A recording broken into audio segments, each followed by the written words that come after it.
Hi everyone, Happy New Year. Welcome to another episode of MemoTalks.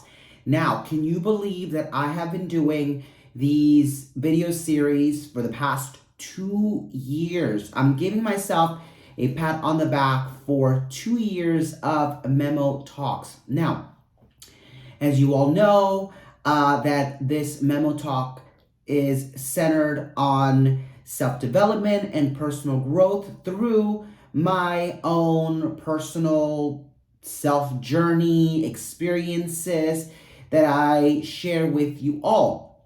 Now, with that being said, one of the biggest learnings, and I am always learning, I am always growing, I'm always with my eyes open to find new ways to be the best version of myself. Now, I have learned one of the big, so there's a spectrum in life where there is self-love and there is self-nurture, self-validation, self-care versus arrogance, narcissism, and you name it. And I think that when you're walking in life, you tend to kind of test the vibes, feel the energy, and you kind of know where people are based on the energy that they are giving off.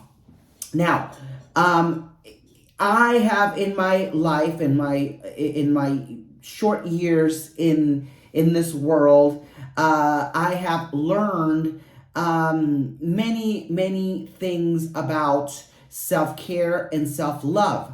Now, it is easier said than done looking in the mirror. It is easier said than done to self-analyze and actually love who I am and where I am and all of the components that make me.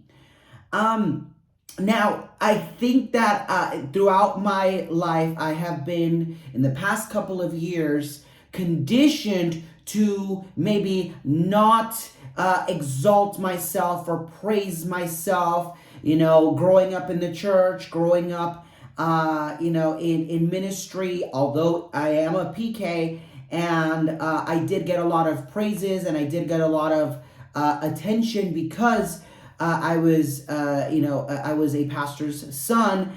I was always told to not be arrogant or feel like you are, above than anyone else.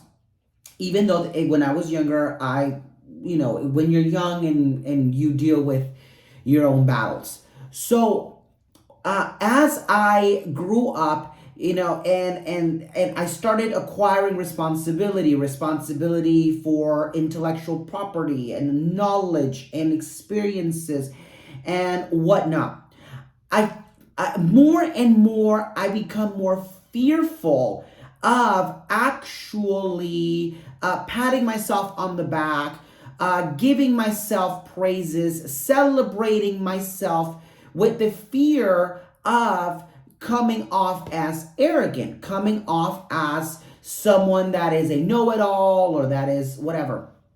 So, if you know me, more personally, you will realize that I tend to shrug off praises. I tend to shrug off, positive feedback, and that is because, because I have been conditioned into believing that the Lord needs to be praised, that everything you do, that you have to give credit to a higher being or whatever.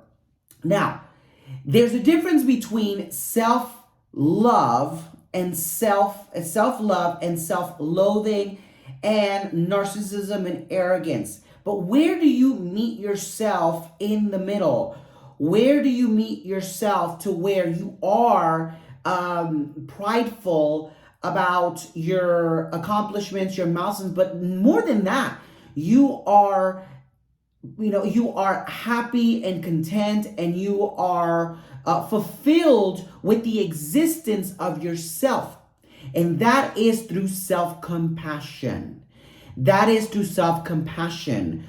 Understanding that I'm not perfect, understanding that I make mistakes, understanding that I'm human, that I am beyond my milestones and my achievements and my successes, but that I'm also beyond, all of my mistakes and all of the negative and all of the ugliness that comes out of me. When I meet myself in self-compassion and I begin to forgive myself for past obstacles or for past misdoings, or when I begin to forgive myself based on decisions that I made in the past in order to survive, that's when I find myself face to face with self-care and self-love.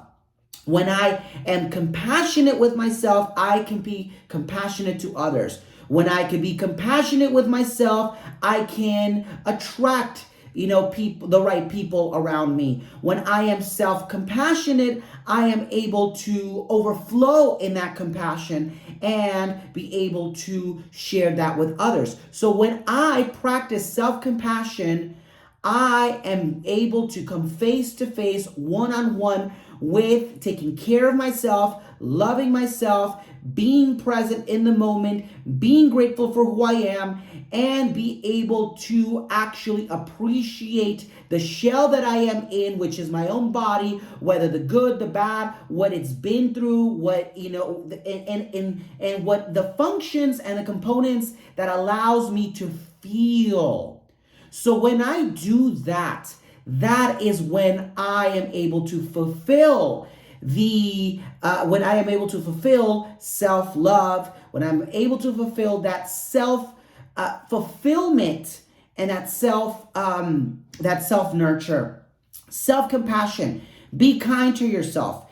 Be kind to yourself. Be as nice as you can to yourself.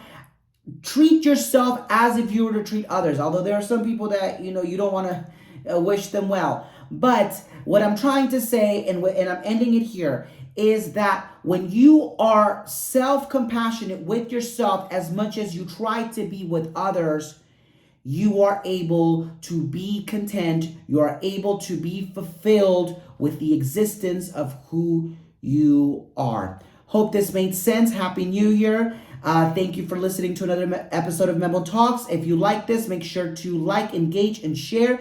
And I will talk to you all again soon. Bye-bye.